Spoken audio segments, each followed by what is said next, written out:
Hello বন্ধুরা, welcome to my channel. আজকে আমাদের এখানে মনসা পূজা ছিল।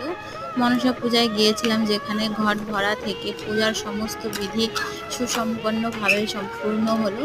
এখানে আমরা সবাই মিলে পুজোর সব জোগাড় যন্ত্র করলাম, সবাই মিলে একসঙ্গে বসেছিলাম, পূজার যত আয়োজন সব করলাম। ব্রাহ্মণ মশাই আসলেন, এসে পুজো পূর্ণরূপ থেকে করলো।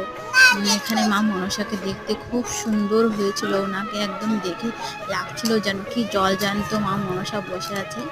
খুব সুন্দরভাবে আমরা পুজোটা করলাম, মনটা খুব ভালো লাগলো, খুব আনন্দিত মনে আমরা সবাই পুজোটা সম্পূর্ণ করলাম।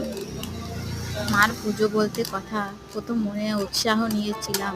সকাল থেকে কত কাম কাজ সব কিছু ছেড়ে পুজোর জোগাড় যন্ত্র করতে ব্যস্ত, সের জন্য আজকে আর সময় পেলাম না। তাই তোমাদের সঙ্গে এখন পূজার পরে এই ভিডিওটা শেয়ার করলাম। প্লিজ